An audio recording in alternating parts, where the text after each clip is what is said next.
Hi everyone, welcome back to Serger Tip Clips.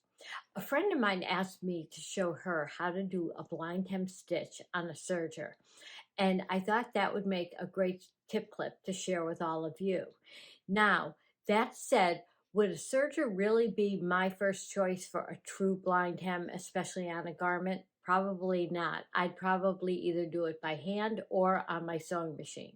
However, if I was doing a project that was a large scale, something like a drapes that had a lot of length to them, or another large home deck type of project, that might be my first choice because sergers are very efficient at doing this type of stitch. So there is a little bit of prep and there is that blind hem fold, which I don't know about you, but I found that the illustrations in manuals was like origami to me. I couldn't figure it out. But once somebody showed me in person, it was very easy to do. So hopefully that'll be the case with you when you see me do this at the table. So let's get going. And if you haven't subscribed to my YouTube channel, please do. I don't want you to miss out on any of the techniques. Thanks very much. I have my piece of linen and I decided to use a woven fabric because typically if I were doing a hem on something knit, I would opt for a cover stitch for hemming. But this will give me a nice clean finish on a woven fabric. I have pressed a hem that is about a scant 8 inch and a half deep. And here is how we're going to do the blind hem fold. So I turn my fabric vertically. Here's the edge of my hem right here. And I am going to flip it under and create a fold on top of it. And what I'm going to do is expose about maybe a generous 1/4 inch of that raw edge underneath it.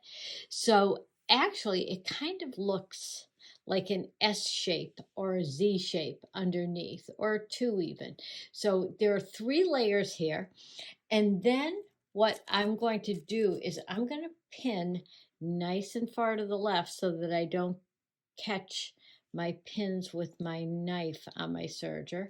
And I'm just going to pin through all 3 layers along this length. And then we'll go to the machine to see how we set this up. You can see the pins are nice and far left of the presser foot and certainly far away from the knife, so no problem there. And that top fold is going to ride right along the guide on the C19 foot, which is my blind stitch foot for this machine.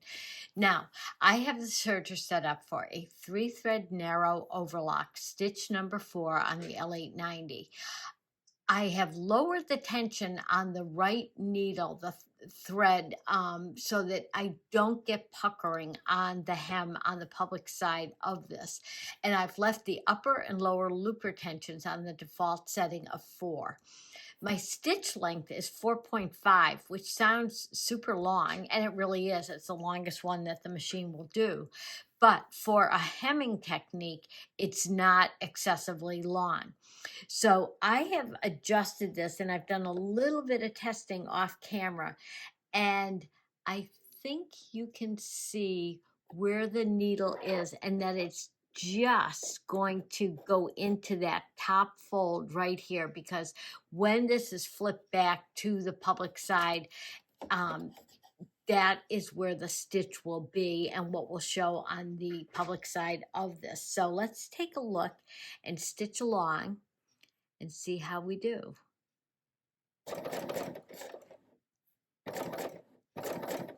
And believe me, I'm just as anxious as you are to see how this comes out, because sometimes you do have to play around with this multiple times to get your stitch in the right place.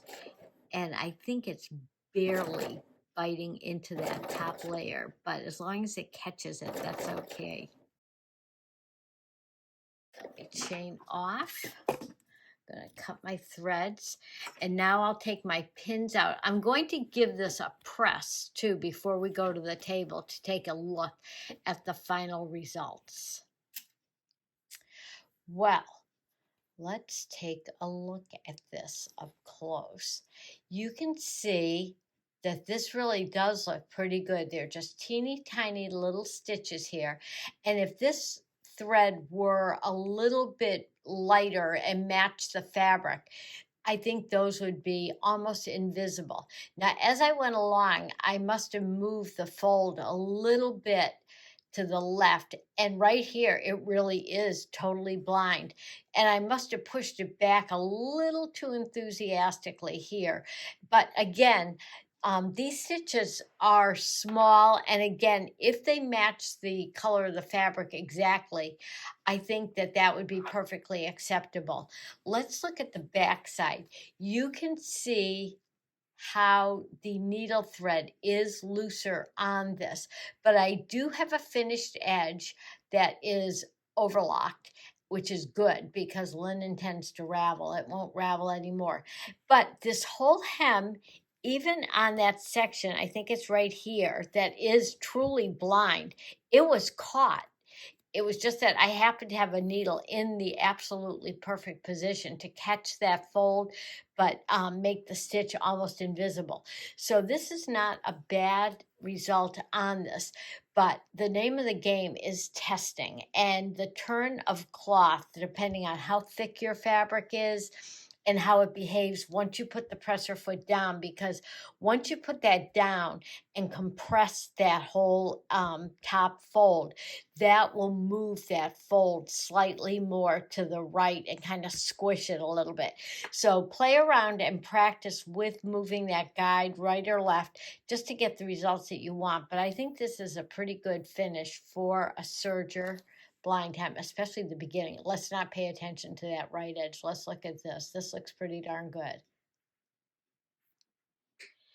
Thanks for joining me today. And as always, if you have a comment or questions, leave it below and I'll get back to you quickly.